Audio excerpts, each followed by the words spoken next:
Before I start this video, if you've not subscribed to my channel, I'd appreciate it if you could hit that subscribe button. If you like the video, please click the like button, share this out through social media, and leave comments in the comments section. Today, I'm going to be reacting to a interview that Rachel Zegler gave to Harper's Bazaar UK. I'm not sure if it's in connection with the review I reacted to last week, or if this was a different interview altogether. However, the one thing I do know is Rachel Zegler is the gift that keeps on giving. And this interview is actually entitled Inside Rachel Zegler's Beauty Bag. I'm going to skip most of it because it is basically a bunch of beauty regimen garbage that I don't think many of my viewers wanted to hear about. But there was a few things that I clipped out that I found rather interesting, and we're going to get straight to those. When I was younger, my approach to beauty was a lot more shaped by what I was witnessing in big pieces of media. So it was who was on magazine covers, who was in the beauty commercials, who was in movies and was considered like the most beautiful movie star at the time. It was definitely very Eurocentric.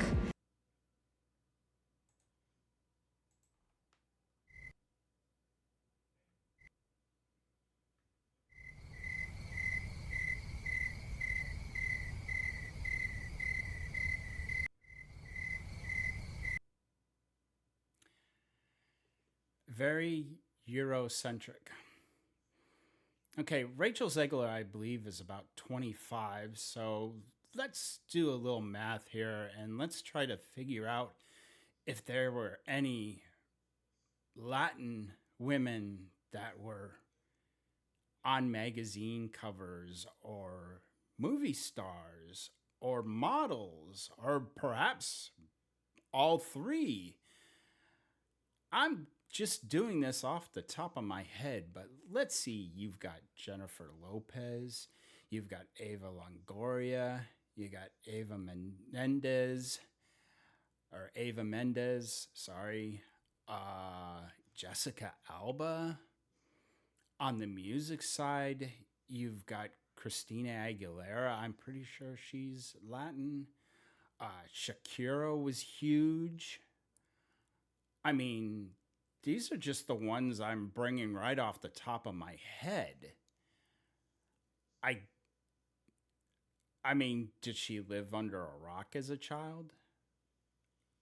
Where do you even get any of this? I mean, I get the feeling what we're hearing here is perhaps Jennifer Lawrence 2.0, where you remember that thing a few years ago where Jennifer Lawrence said she was the first female action star, and everybody basically ran off a million women who had done it before her. But that meme went crazy of Jennifer Lawrence as the first person to do this, the first person to do that.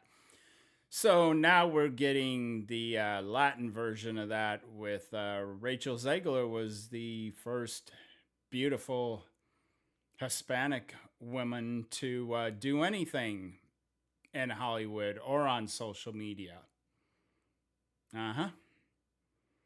That takes a special type of narcissism. Well, let's get back and see what else she has to say. As I was growing up, and being a young Latina, that was hard because not a lot of people looked the way that I did, or they didn't. Not a lot of people looked the way she looked. I'm pretty sure that a significant amount of the population in the United States, maybe not the majority yet, but I'm pretty sure a significant amount of the population of the United States is Hispanic at this point, and probably has been for the last 20 years. I mean, I'm guessing off the top of my head, but I'm going to say somewhere between 20 and 25% of the country is Hispanic. That's just a guess.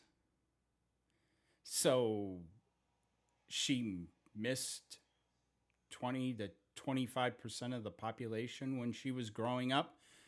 Does this mean she lived in an all white neighborhood?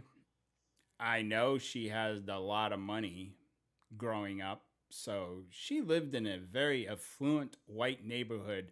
That is probably the only way she could state that she was the only person who looked like her when she was growing up. Ugh. Have bushy eyebrows like I did. They didn't have dark eyes like I did. So as I've grown up, I've really been able. And no other race or ethnicity has dark eyes and bushy eyebrows.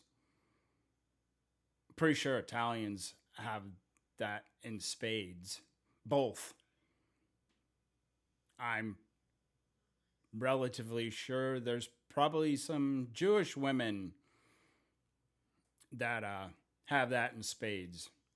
Eastern European women have that in spades. I mean,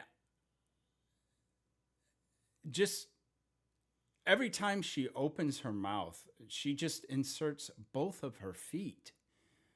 I mean, it's amazing the level of lack of self-awareness and the narcissism out of this woman. And I just can't believe that someone hasn't basically put a gag ball in her mouth.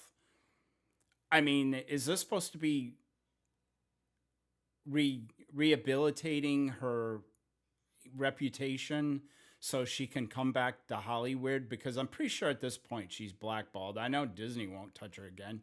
She destroyed Snow White forever. I mean, and none of her other movies have done for shit. I mean, the Hunger Games one might have made some money. At least it broke even. It still was the lowest grossing Hunger Games movie out of all 5.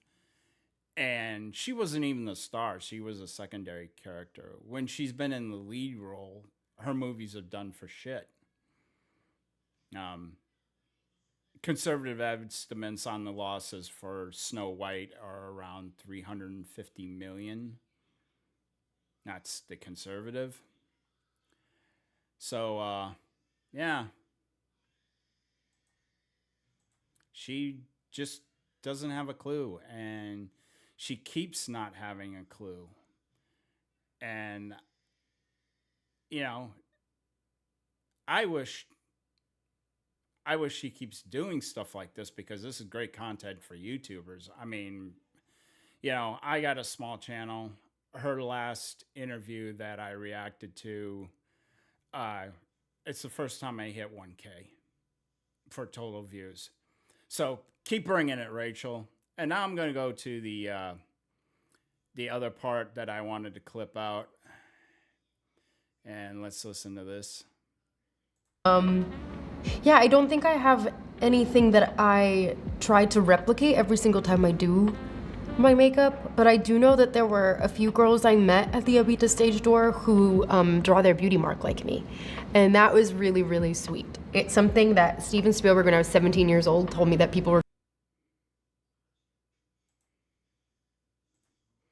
I'm pretty sure Steven Spielberg wants you to keep his name out of your mouth. At this point, he does not want to be reminded that he was the one that discovered you. I mean, that's got to be literally the low point of his career. And it definitely shows that he has no ability to choose talent when it comes to acting. I mean, he doesn't want to be reminded of West Side Story, and he doesn't want to be reminded that he was the one that discovered you. But let's keep going. We're gonna do that one day, and I thought that was a ridiculous thing for him to say, and then it was pretty crazy when it happened for the first time. So, because I used to want to do the Marilyn.